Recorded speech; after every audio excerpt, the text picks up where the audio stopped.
Well, dear, what's your face look like? What, does it show a smile or does it show stress? I have a good attitude this season. Really? Yes, I do. We've got, what, 8 people coming for Christmas to actually spend a couple weeks with us. And did you know that? We do? Yeah. Oh, no. I You know what mine shows. I am really fine with everything. Okay. I'm just cool. I feel really good about it. But there have been years when I have fallen off the edge. For those who just found out that you've got 8 people staying with you for Christmas, stress may be an issue for you. And that's why, that's right, for me, it is for me. Dr. Gail Gross is a child development specialist. She is a talk show host from Houston. She's been with us before, and she's always so insightful on the things that we ask her to address. Today we're going to talk about stress in the season. And welcomed at home, Dr. Gail Gross. Hi, Gail. How are you? Great to have you. Welcome back again. Thanks for coming back again. I love it. This is my favorite place to be. Oh, you're so kind. It's true. Hey, Gail, in a season that you would think there is peace on earth and a toy under every tree, everybody's got to be happy, and then we see that maybe there's a little bit of stress to this season. Yes. What's going on? Well, it's expectations and images. You know, a lot of people are very lonely at this holiday season and depressed, and children take their cue from us. And so when they see that we are lonely, or the holiday is supposed to be representative of Donna Reed or that lovely person who does everything right, Martha Stewart. But we have real lives and real families, and many of us have losses and issues at home, and now suddenly this family comes together, a collective, and all of those issues are going to rise to the top as we interact with one another. And if we're not prepared, we don't have a plan, we then evoke a lot of those feelings and take things personally, very personally, especially when we're tired, overwrought, stressed out. Things become more serious than they would. So, Gail, what would you suggest for, say, a guy who just found out there's 8 people coming over for Christmas? Like, say that was like somebody you were talking to. What would you suggest for a guy like that? You know, my mom is almost 89, and she used to say to me, Gail, when you have things come up like this, you might as well enjoy it, because you're going to go through it anyway. So it's your attitude, and you're very right. How you perceive things is really the key. You have to do your best and let it go. And your best is different under all kinds of circumstances. But you know, stress seems to be an issue of control. If we live in a world that we can control, stress will be low. But because we have airplanes that don't arrive on time, and lines that are long, and budgets that are short, and we feel as though we're not managing our world very well, or we can't control it, and it sometimes controls us, therein lies the source of my stress. So how do I gain control of my world in a world that I can't control? Well, you know, the real key is to let go and to realize that life is a free fall, and we're all going to hit. It's just how we hit.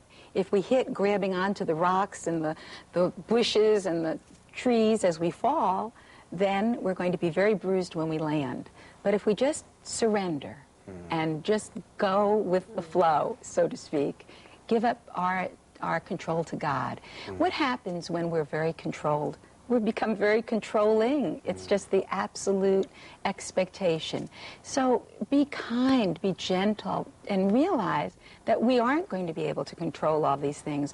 You know, I knew a woman once who used to do everything right, sort of like Martha Stewart. She had 4 children, and she would just do everything on a schedule, and I thought, man, she's got it. But she didn't have it. Her marriage wasn't good. Her children aren't intimate or warm now that they're adults. And the reason was because she gave everything externally. She met every budget. She met every timeline, but she didn't give anything from her interior, from her spirit. And isn't that what Christmas is really about? Right. It is so hard to turn your life over to a God that you can't see. And yet, that's what God says. He says, give it to me. Let me manage you. I'll do better than you will anyhow. And especially during this season, when we're reminded of this little baby that was born, boy, what a great opportunity for us to de-stress our life by giving ourselves over to God. Now, how about childhood stress? Talk to us about the prevalence of, do you see kids that are in stress, and how would you know if they are? Oh, children show tremendous stress at this time. You know, they're asked, a lot of it is image and expectation. They're asked to do a lot of things uniquely important to their parents at this time. You know, parents often say, unconsciously, my children are reflecting what a good parent I am. So they have to really be dressed well on Christmas. They have to act well on Christmas. Be kind to everybody on Christmas. Or else. If you're not kind to everybody on Christmas, you are in serious trouble. Exactly. And you're not having Christmas. And what do we say about Santa Claus? He's watching. That's right. If you're not good, you're not going to get the Barbie or the whatever. And so it really is giving the wrong message. We want to get to higher order thinking. We want children to be good from their hearts because they want to be good. And they're going to take their cue from us. What do we know that children want more than anything in the world? Tests and studies over and over show whether Furby. No, not a but Furby. close, Oh. but close. But what Furby represents, whether they're model citizens or juvenile delinquents, they want more time with mom and dad. Not more things, not more activities. What you said was brilliant. We have an opportunity here to bring to our children, to our family, to our table, actually the spirit of Christmas. We can teach our children about the interior, what it is to cook together, to bake together. You don't have to bankrupt yourself at Christmas time. You can make things together and make things for other people. Service, the soup kitchens, the little animal shelters. We can give time and give of ourselves. Random acts of kindness, you know, that we really do because we want to. And children are so overstimulated with toys, 1 or 2 or 3, fine. But you know, have you even thought of the birthday gifts where you have these little children that are given so many toys, they don't know what to do first, what to unwrap first, and they end up really so stressed out and not giving any joy to anything. In our home, we used to say, look, we have a budget, and so each of you has this much money for Christmas. How do you want us to spend it? What do you want? And that's the other thing, you know, we often give our children what we see and not what they want. So we have to listen to our children and know them. Speaking of listening, how would a parent know, how would they listen, how would they see stress in a child? Yes, you see children becoming very agitated and short-tempered, just like we. You know, they're really imitating us. They're not getting a sound sleep. They're stressed, having to behave in a certain way, wanting that gift and feeling they may not get it. They keep, you know, feeling their behavior is going to be tattled on because they're slipping up and not, you know, doing the right thing all the time.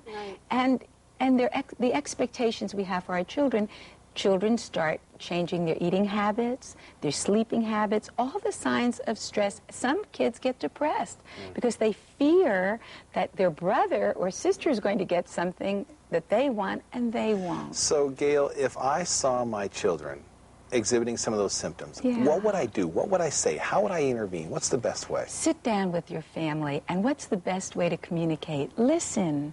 Sit down in a neutral place. I like the table because it's nurturing, it's mom, it's caring. Sit down and say, let's talk about what this season means and what can we do. If your children are invested in the family rules, have a plan. If they're invested in the plan, then they'll follow the plan. And not only that, they'll be liberated because they can be children. Let your children be children. In my home, I'm embarrassed to admit that I don't have time to dunk ribbons in chocolate.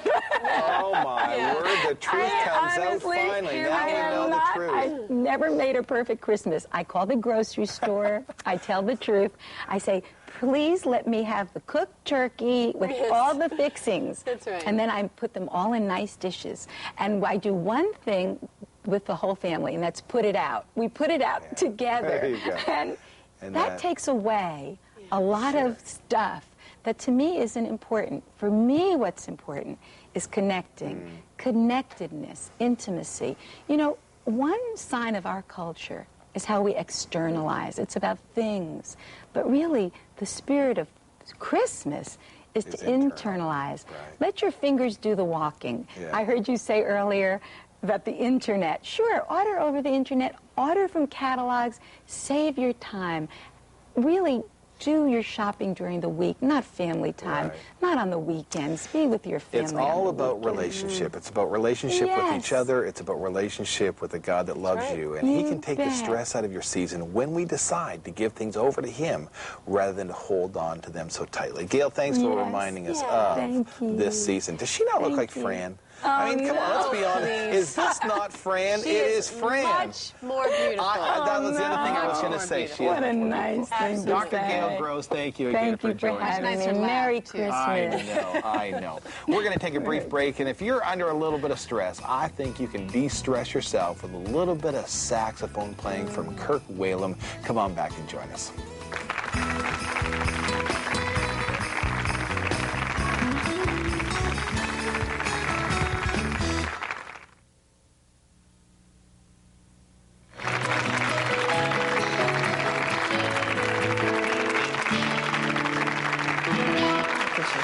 If you've got kids in the house, or maybe they're at school today, you're saying, you know what, it's a great time, a great opportunity, a new year to set some goals for our kids and with parents to set goals for kids. But maybe you're struggling in that area. How do I set goals, and how do I teach my children how to set goals, and more importantly, how to keep them? Well, Dr. Gail Gross is joining us. She's a child development specialist. She has her own radio program. She's already been on another television program this morning.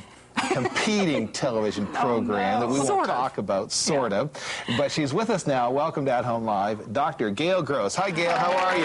Good to see you again. Look at what we did. I know, we matched. It's incredible stuff. It's a girl thing. Okay. Let's talk about it's a kid thing. It's a kid thing. Gail, New Year. How do we, and should we, be teaching our kids to set goals, or does that put undue pressure on a child? Well, it's the way we do it. Everything is attitude and perception. And, you know, I tell parents, be what you want to see. And what setting goals is really a process, a learning for life. It has all of the auxiliary things that come from it. You know, we learn responsibility, meeting the task, going the distance. So in fact, sports teaches that. So what we're teaching children in small increments is a life lesson when we teach them how to goal set. The key is not to pressure, you're exactly right, not to pressure them, not to stress them, not to tell them to change their lives overnight. You know, it's New Year's resolutions. We all want to lose all of our weight tomorrow. We have to take a hierarchy, the lowest first, as Maslow would say, something small that we know they'll succeed at. Show them a map, strategies. Really connect to your children. This makes really good family time. Let's see how we can accomplish this together. And we'll walk through these strategies, and I'll keep up with you. We'll connect. Okay, so Gail, what happens if I say to my 7-year-old, we're going to set goals for the year. What kind of goals do you have this year? I don't know. Well, what would you like to dream about? What would you like to achieve this year? I don't know. Well, just think with me. Well, maybe we could just think out loud. Think together. Let's dream. What do you think would be great at the end of this year? I don't know. What do we do when it's an I don't know situation? Well, when we're dealing with little children, which is really where we should begin, instead of giving them too much out there, too open-ended, we really focus them on something that we see for them. We're going to guide them. So we sit down and we say, we're going to teach you how to set goals. So you don't leave it completely we don't up to leave them. it in the beginning. We really guide them and teach them how to goal set. Something small. Could be something in sports. It like could an be NFL career. Yeah. Something small, like you're gonna be drafted by the Cowboys this year. Yeah, but you want to start one step at a time. Yeah. So something small, something about their room, something about their teacher, something about their friend, even a social thing. And you can teach them how they can interact with a friend, and you give them a little cue, and then you keep up with them. Don't nag them. Don't discount them. Never compare them to other children. No splitting. You know, I always follow the 10 Commandments. The 10 Commandments: don't covet, don't compare. Don't compare one child against the other. But really give them a space for themselves, and you guide them to some very small goal, and don't make it go more than a week. Little children don't really have the sustaining power to hang in there for more than a week. Neither do big children. You know, we want them to be successful. Success breeds success. We want to reward them. So something small, you can even start it with your little one. Something little. Mommy's going to teach you something, how to put the toy back in the basket. Sure. And you know, nothing negative on that, no discounting. You know the kid that cleans his room every week, and then one day they don't, and the mother gets angry and she says, "You never clean your room." That's a no-no. We don't want to do that. We want to honor what our children are doing, appreciate. Children are sponges. They want to give you everything, but you have to appreciate what they're doing, and they'll do that for you. You know, one thing I was thinking about when you're saying goal setting is that just like you can see sometimes with fathers and their kids in sports, they want their kids to carry out all the things that they never did. Right. And goal setting, there could be a little danger there, especially with older children, don't you think, in wanting them to set goals You are that so are unrealistic? savvy Is that already. right? Yes. You know, absolutely. We always throw onto our children our disowned material. We want them to have everything we didn't have, be everything we weren't. And we have to look at our children and help them, focus them, guide them, because what we're really teaching them is about life and the process of life. And if we guide them in a successful, give them opportunities for success. I always tell parents, save your stamps. There's plenty of room for being angry and upset and negative. If you throw it out all at once, children quit rather than fight. They give up. But if you build on success, a hierarchy, little by little by little, kids will give you everything. So, Gail, what I'm hearing is make sure that your goals are mutually decided. I'm hearing you say make sure your time boundaries are small steps lead to big steps. So a week or a month at a time. And then something that occurs to me is that maybe to set a goal, if we are mind, body, and spirit, what if we set a goal about academics, a school challenge, a project, or a task? What if that would be our mind? What about our body, about eating healthy? Maybe one healthy food per day or per week or whatever. And then spiritually, we're going to maybe read a scripture verse, or we're going to go make sure we're at Sunday school this week. That there can be small goals in those three areas. I'm sure you're a great parent because you said the right word, mutuality. And absolutely, that's right. You know, I know a boy that's now a man, and he's very successful in life, and he has this incredible vocabulary. And his parents had this very simple goal: learn one new word a week and one Bible verse. Exactly. Because you have to bring in spirituality. In all of these things, we have to realize we can't cut ourselves off at the head. We're looking at a whole child. We want to develop a whole child. So we want to make them feel successful, and we want to be authentic with our praise, and we want not to compare them, not to split them, and to make them feel that God is a part of their life, that they can rely on God. Because, you know, in reality, when we're setting goals, certainly we also have failure. We don't want to set our children up for failure, but there are these weakened places that happen. Sure, we all fall down. We're human. But as a parent, I can help my child get up. Right. And nothing breeds success like success. Yeah. And intervene, stay with it.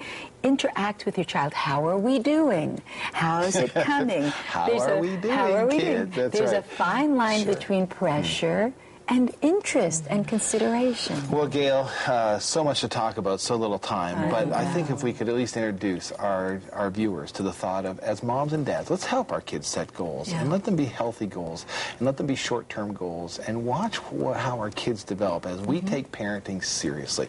Gail, thank you so much for reminding of how we do just that. I just end on one sentence. It's my new favorite. Be what you want to see. That's a great thought. Great thought. You betcha. Well, we're going to take a brief break at this point, and we're going to come back. Some thoughts I'd like to share with you about how to be a world-class parent. Ever given that some thought? We'll talk about that when we come back after this break.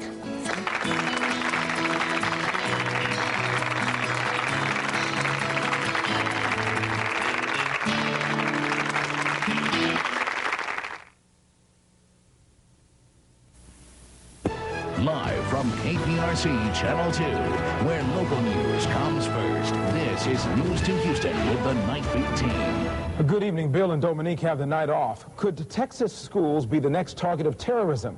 Concern from parents tonight. The FBI says it received a warning that Texas schools may be the target of retaliation for the war in Afghanistan. Here's what we know right now. The Texas Education Agency has notified all Texas school districts about the vague threat. Governor Rick Perry tonight calling it a low-level risk. News to Houston Night Beat reporter Brendan Keefe live in Southwest Houston with concerned parents. Brendan?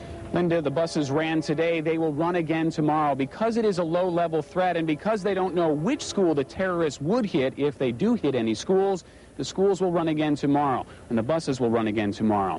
Even with all of that, parents are still on edge.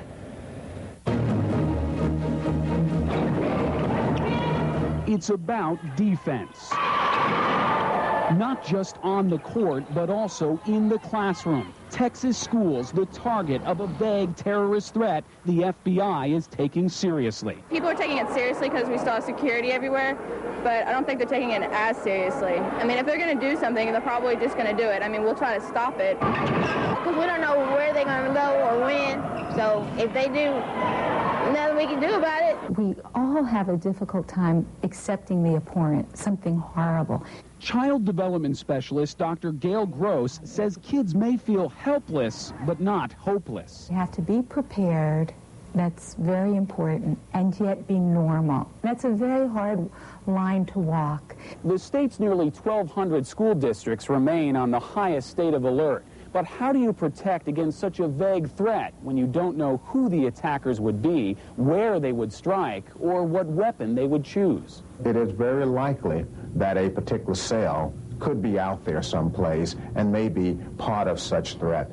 That threat is minimal, and Texas schools remain open. The governor is urging parents to fight terrorism by sending their kids to school.